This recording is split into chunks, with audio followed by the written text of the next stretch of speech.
मेरा नाम रानी है और आज मैं आपको अपनी जिंदगी की एक ऐसी कहानी सुनाने वाली हूँ जिसे कभी किसी को बताने की हिम्मत नहीं जुटा पाई। दोस्तों, मेरी उम्र 25 साल है और अब तक ना तो मेरी शादी हुई है और ना ही कोई रिश्ता पक्का हुआ है। मैं अपने पिताजी के साथ रहती हूँ क्योंकि 2 साल पहले माँ हमें छोड़कर चली गई।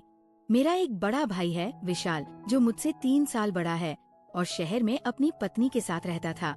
मेरी कहानी वास्तव में वहाँ से शुरू होती है जब विशाल भैया ने अपनी पत्नी से अलग होने का फैसला किया। लगभग 1.5 साल पहले की बात है। तलाक के बाद वो हमारे घर वापस आ गया और फिर से हम तीनों, मैं, पापा और विशाल, एक साथ रहने लगे। सच बताओ तो मुझे हमेशा से एक बात परेशान करती आ रही थी। जब भी मेरे लिए कोई रिश्ता आता वो आगे नहीं बढ़ता, ना तो कभी सगाई तक पहुंचता और ना ही शादी की बात। ये स्थिति मुझे बहुत व्याकुल करती थी। मेरी उम्र की सभी सहेलियां न सिर्फ विवाहित थी बल्कि उनके बच्चे भी हो गए थे और मैं अभी भी अकेली थी।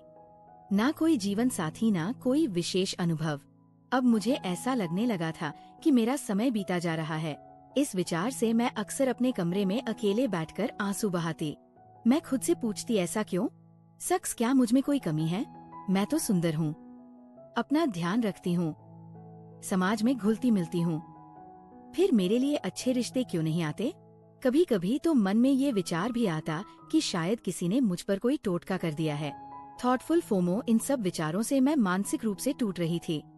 लेकिन जब विशाल भैया अपनी पत्नी को अपना फ्लैट देकर हमारे पास लौट आया तो मुझे थोड़ा सुकून मिला। मुझे लगा कि अब मेरा भाई मेरा साथ देगा, क्योंकि अकेलेपन में मैं बहुत ऊब जाती थी। पापा तो शाम होते ही अपनी दवाइयाँ लेकर सो जाते थे और मैं अकेली बैठी रहती। हालांकि भाई और भाभी के तलाक से मुझे दुख भी था, क्योंकि मुझे भाभी बहुत प्यारी लगती थी। विशाल भैया ने कभी नहीं बताया कि उनके बीच क्या हुआ था। बाद में पता चला कि वजह थी भाभी की अफवाहें फैलाने की आदत। वे हर किसी की बातें सुनती और फिर उन्हें इधर उधर फैलाती रहती। लोगों ने जब विशाल से इस बारे में शिकायतें की तो उसे बहुत ठेस पहुंची। विशाल भैया ने कई बार अपनी पत्नी को समझाया, अपने घर पर ध्यान दो, दूसरों की जिंदगियों में झांकना बंद करो, लेकिन वो नहीं सुनती। हमेशा कहती, मेरी सहेली की भाभी के पति ने उसे नया फोन दिलाया। हमारे पड़ोसी अपनी पत्नी को शिमला घुमाने ले गए। वह अपनी जिंदगी से संतुष्ट नहीं थी और हमेशा विशाल भैया से शिकायतें करती रहती। उस समय विशाल भैया की आर्थिक स्थिति भी अच्छी नहीं थी, जिसे भाभी स्वीकार नहीं कर पाई और अंततः तलाक मांग लिया। जब विशाल भैया हमारे साथ रहने आया तो धीरे धीरे हम एक दूसरे के करीब आने लगे। हम दोनों दोस्तों की तरह हो गए।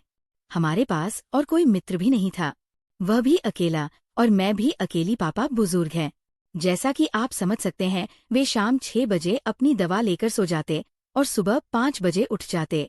मैं और विशाल रात देर तक जागते, साथ में खाना बनाते, कभी नमकीन या मिठाई खरीद लाते और टीवी देखते हुए घंटों बातें करते। हम एक दूसरे से सब कुछ शेयर करते, बिल्कुल दोस्तों की तरह। जब थक जाते तो मैं कहती, चलो भैया अब मैं सोने जा रही हूँ। मैं अपने कमरे में चली जाती और विशाल भैया थोड़ी देर बाद अपने कमरे में। कभी कभी वो कहता, राधा चलो कहीं घूमने चलते हैं। हम बाहर जाते और उसका साथ मुझे सुकून देता। इस तरह उसने मेरे उस दर्द को कम किया जो मुझे शादी न होने और उम्र बढ़ने के कारण सताता था। लेकिन कुछ दिनों बाद मैंने महसूस किया कि विशाल भैया खुद बहुत परेशान है। उसकी मानसिक दशा ठीक नहीं लग रही थी। कई बार मैंने उसे अपने कमरे में अकेले उदास बैठे देखा। मैं उसके पास जाकर पूछती, भैया क्या हुआ? इतने परेशान क्यों हो? अगर आप भाभी से इतना प्यार करते हैं तो अलग क्यों हुए? विशाल भैया सिर्फ इतना कहता, राधा मैं उसकी वजह से दुखी नहीं हूँ, बस कुछ और सोच रहा हूँ, मेरी चिंता मत करो। धीरे धीरे विशाल की हालत और बिगड़ने लगी। अब वह ठीक से खाना भी नहीं खाता। ये देखकर मैं बहुत चिंतित हो गई। पहले वह मुझसे बाहर चलने को कहता था, मेरे साथ खूब बातें करता था, लेकिन अब वो हमेशा अपने कमरे में ही बंद रहने लगा था। मुझे समझ नहीं आ रहा था कि आखिर उसे हो क्या गया है। वह अब दिन भर काम पर जाता और घर लौटते समय बिना मेरी ओर देखे खाना खाता और अपने कमरे में बंद हो जाता। वो मुस्कुराहट, वो बातें, वो मेरे साथ बिताए गए पल सब गायब हो चुके थे। उसका ये बदलाव मुझे अंदर ही अंदर तोड़ रहा था। मेरा मन भी उदास रहने लगा था। लेकिन एक दिन मैंने ठान ली, नहीं, मुझे विशाल भैया को इस अंधेरे से बाहर निकालना ही होगा। एक शाम जब वो काम से लौटा, मैंने सोचा उससे दिल खोलकर बात करूंगी। उसके कमरे तक पहुंची तो दरवाजा थोड़ा सा खुला था। अंदर झांकने पर जो दृश्य मेरी आंखों के सामने था, उसने मेरी सांसें थाम दी। विशाल भैया अपने स्पीकर की आवाज इतनी थी कि मुझे सब कुछ साफ सुनाई दे रहा था। मैं जैसे पत्थर बन गई थी, ना पाँव हिला सकती थी, ना नजरें हटा पाती थी। उसकी आंखें स्क्रीन पर जमी थी और उसके हाथ, मैं समझ गई थी कि वह क्या कर रहा है। किसी तरह खुद को वहां से खींचकर अपने कमरे में लौट आई। अपने बिस्तर पर बैठी तो दिमाग में वही दृश्य बार बार घूम रहा था। विशाल भैया का बिस्तर दरवाजे के सामने ही था, इसलिए मैंने सब कुछ स्पष्ट देख लिया था। उसकी हर हरकत, हर भाव, ये मेरे लिए बिल्कुल नया अनुभव था। मन में एक अजीब सी हलचल होने लगी थी। उस रात मैं सो नहीं पाई। अलग अलग विचारों ने मुझे घेर लिया था। अगली सुबह जब उठी तो विशाल भैया काम पर जा चुका था। अनजाने में ही मेरे कदम उसके कमरे की ओर बढ़े। वहां उसके बिस्तर पर कुछ निशान थे जो रात की घटना की गवाही दे रहे थे। उसकी आंखें हरकतें और उसका मैं अपने विचारों से ही शर्मिंदा हो गई। शाम को जब विशाल भैया लौटा, मैंने हिम्मत जुटाकर कहा, भैया बात करनी है आपसे। वो बोले, अभी नहीं राधा, मैं थका हुआ हूँ, अपने कमरे में जा रहा हूँ। उसने बिना मेरी ओर देखे कहा। मैंने कहा, प्लीज भैया, सिर्फ थोड़ी देर, आप अब मुझसे पहले जैसे बात भी नहीं करते। मैंने विनती की। उसने आह भरी, ठीक है, मैं थोड़ा आराम कर लूं, फिर बात करेंगे। मैंने सिर हिलाया, लेकिन कुछ देर बाद फिर से उसके कमरे के पास से गुजरी तो वही आवाजें सुनाई दी। वो फिर से वही कर रहा था। मैंने इंतजार किया। जब वो बाहर आया, मैंने सीधे उससे पूछा, भैया आप कब तक ऐसे रहेंगे? मैं आपकी हालत देखकर बहुत परेशान हूँ। उसने गहरी सांस ली। राधा, मुझे लगता है मुझे फिर शादी करनी चाहिए। मैं तंग आ चुका हूँ अकेलेपन से। मैं समझती हूँ भैया, मैं भी तो यही चाहती हूँ। अपने लिए, मैंने धीरे से कहा। फिर भैया, तुम अभी छोटी हो। उसने टालने की कोशिश की। मैं बोली, नहीं भैया, मैं छोटी नहीं हूँ, 27 साल की हो गई हूँ।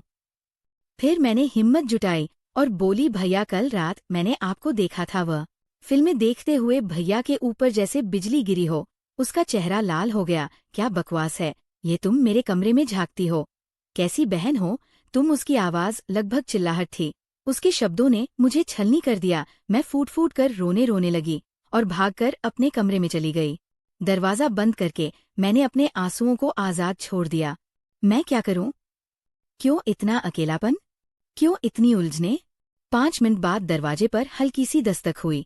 वो विशाल भैया था। उसने धीरे से मेरे कंधे पर हाथ रखा और बोला, राधा प्लीज मत रो। भैया, मुझे आपकी बहुत चिंता होती है। मैंने अपने आंसू पोंछते हुए कहा, मैं आपको ऐसे दुखी नहीं देख सकती। मुझे अपना भाई वापस चाहिए, वो जो हंसता था, मुझसे बातें करता था।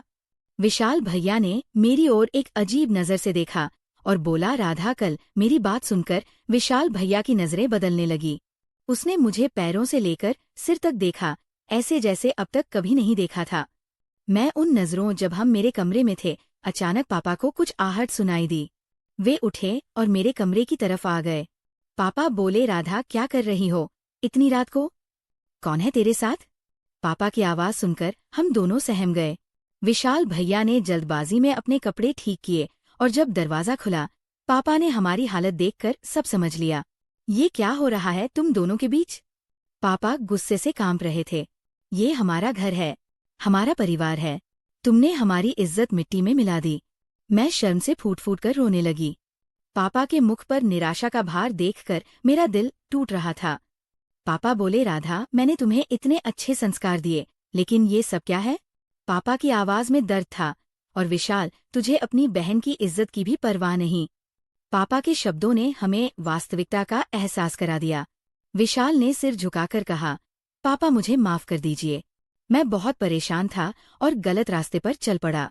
मैंने भी बिलखते हुए कहा, पापा मैंने भी बहुत बड़ी गलती कर दी, मुझे माफ कर दीजिए। पापा ने गहरी सांस ली। उनकी आंखों में अश्रु थे, लेकिन वे मजबूत बने रहे। अब ये सब बंद करो, मैं नहीं चाहता कि हमारे परिवार की बदनामी हो। इतना कहकर पापा चले गए। पीछे छोड़ गए अपने टूटे हुए सपनों का मलबा। अगली सुबह पापा ने विशाल को घर छोड़ने का आदेश दिया। विशाल, अब तुझे अपनी जिंदगी अलग बनानी होगी और राधा, मैं तुम्हारी शादी जल्द से जल्द करवाऊंगा। विशाल ने अपनी गलती स्वीकारे और दूसरे शहर में नौकरी ढूंढने चला गया। मैंने भी अपने भीतर के बुरे विचारों से छुटकारा पाने का संकल्प लिया। कुछ महीनों बाद पापा ने मेरे लिए एक अच्छा रिश्ता ढूंढ लिया। राहुल एक छोटी सी कंपनी में काम करता था। नेक दिल और समझदार इंसान थे। हमारी शादी हो गई और मैंने उनके साथ नई शुरुआत की। राहुल ने मुझे हमेशा सम्मान दिया, प्यार किया और मैंने भी अपने अतीत को पीछे छोड़कर आगे बढ़ना सीखा। विशाल ने भी एक अच्छी पढ़ी लिखी लड़की से विवाह कर नया परिवार बसाया। आज मैं राहुल के साथ सुखी हूँ। मेरे एक प्यारे बच्चे हैं और मैं अपनी गलतियों से बहुत कुछ सीख चुकी हूँ। अब मैं समझती हूँ कि परिवार की मर्यादा और सही मार्ग पर चलने से बढ़कर जीवन में कुछ नहीं है। कभी कभी हम भटक जाते हैं, गलत निर्णय लेते हैं, लेकिन सुधरने का मार्ग हमेशा खुला रहता है। मेरी कहानी एक गलती की नहीं, बल्कि उस गलती को पहचानने और सुधारने की है। मिलन भी जीवन है और विरह भी जीवन है। गलतियां भी जीवन है और उनसे सीखना भी। दोस्तों, ये थी आज की कहानी। आशा करती हूँ आपको इससे कुछ सीख मिली होगी। दोस्तों, जीवन में कभी कभी हम ऐसे मोड़ पर पहुंच जाते हैं जहां गलत फैसले आसान लगते हैं, लेकिन हमें हमेशा याद रखना चाहिए कि हमारे निर्णय सिर्फ हमें ही नहीं, हमारे परिवार को भी प्रभावित करते हैं।